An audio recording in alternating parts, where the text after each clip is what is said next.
So today we are going to talk about the hypo. Now what we have to do with the hypo? So with the hypolordosis, no arch.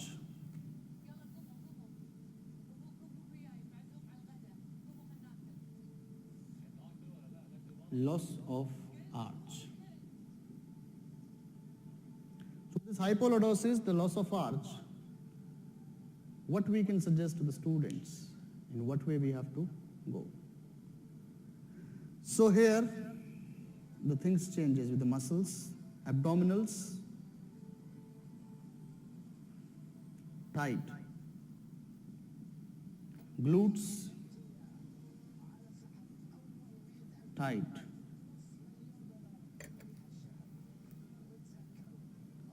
spinal flexors, iliopsoas,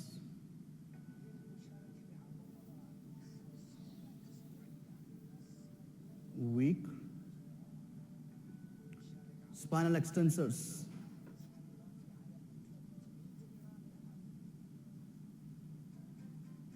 get weak too. So spinal flexors, spinal extensors get weaker, iliopsoas weak, abdominals tight, glutes tight. So as we have discussed this, no arch, this happens.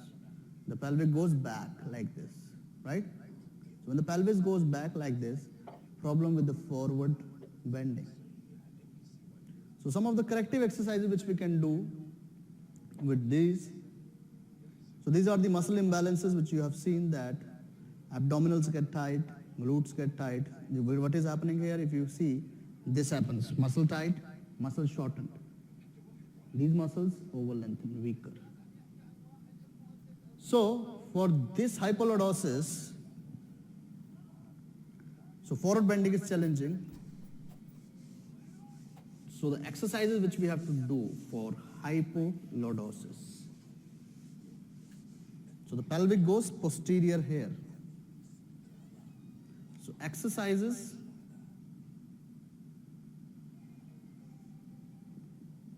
for hyperlordosis.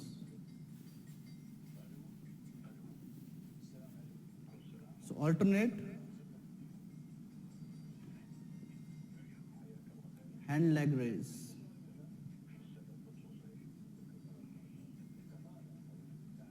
So 10-second hold.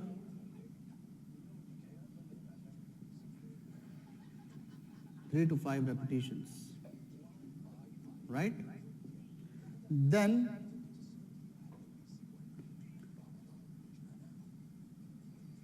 alternate hand leg raise. This is on prone position.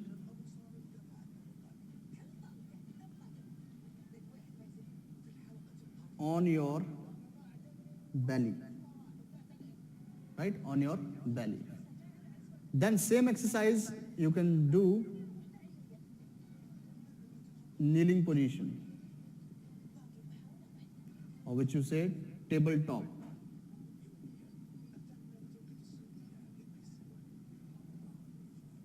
Same 10-second hold, 3 to 5 repetitions. Right? Then we can do some exercises. Iliopsoas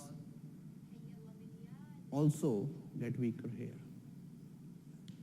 Right? Iliopsoas get weaker. So then we can do low lunge. No, sorry, dynamic lunge here. We can do dynamic lunges.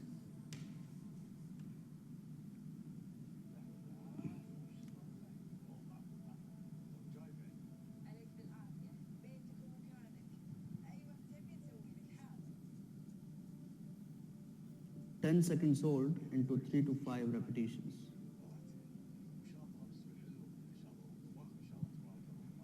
So this is how we have to go with these exercises for hypolordosis here. The hypolordosis, that is loss of arch. So how to do these exercises with modifications here now? If we go through that, So I have to lay down on my belly first, right?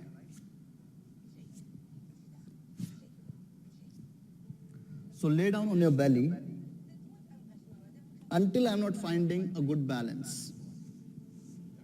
How to proceed here? Simply, you have to ask the client on your belly, prone position,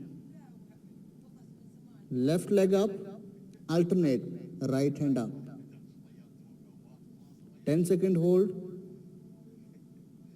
3 to 5 repetition, and then release. If you are not able to lift your neck up, no problem, you can release. Do this. If you are able to lift your neck up, this is the way you can also do.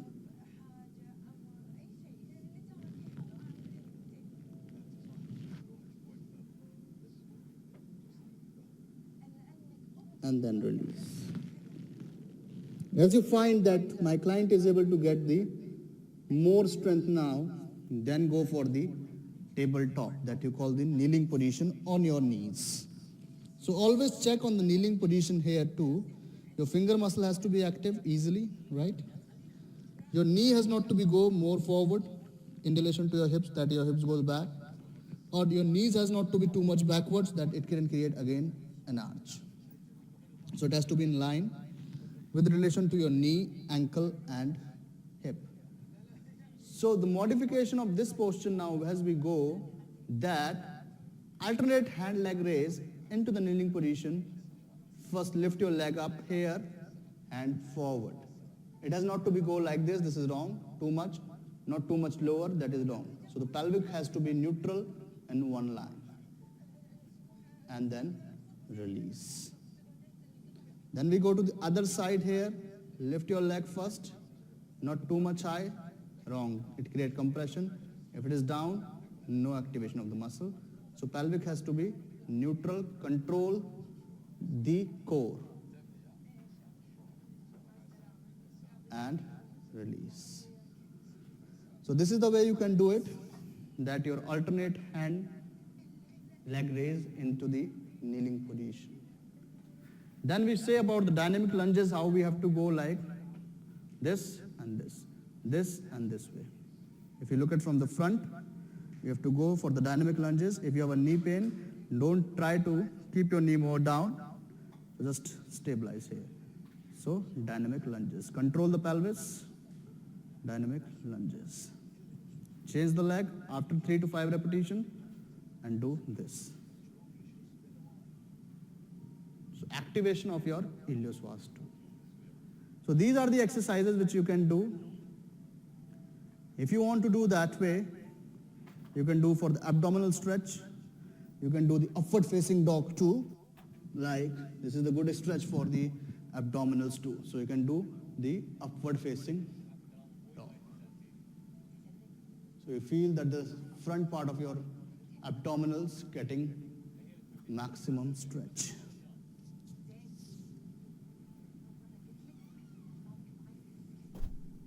So I hope guys this is for the hypolordosis. That is we call the loss of arch. So when the arch is getting lost, create an arch here. In the kneeling position also you can do the cat and cow here. That will be also good for you. Just try to maintain the arch here and release. Try to maintain and release. So practice this. In this position also you can, if you have this kind of back, no arch, try to do anterior, neutral, anterior, neutral, anterior, neutral. So practice the tilting, anterior, neutral, anterior, neutral, anterior, neutral. So practice this in your free time too. If you are standing here, posture is there, press anterior, neutral. So posture is like this. Try to bring it forward to your pelvis, anterior. Feel the arch. And when you stand, try to create an arch. So these kind of awareness which we needed here. So these are the exercises which we have discussed for the hypolordosis. And try to get into the more forward bending, practice it.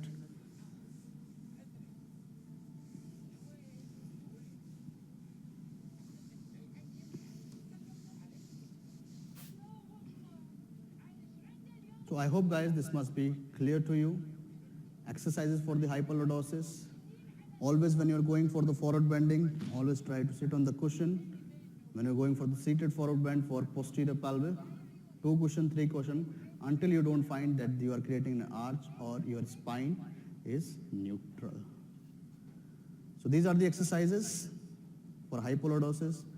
In the previous classes, we have discussed about the hypolordosis. Prevention, how to prevent the backward bending, compression on your lower back in hypolordosis, how to release the pressure from the lower back in forward bending here, exercises, how to strengthen your back spinal extensors. So try these exercises with the person who has no arch, the person who has a high arch, different components of exercises, alignment adjustment that we'll discuss more in detail into the asana lab. So until then, use these exercises, give it as a home fun to your students and try to feel the difference. So till then, thank you so much. Namaste. Have a nice day.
اي بيت؟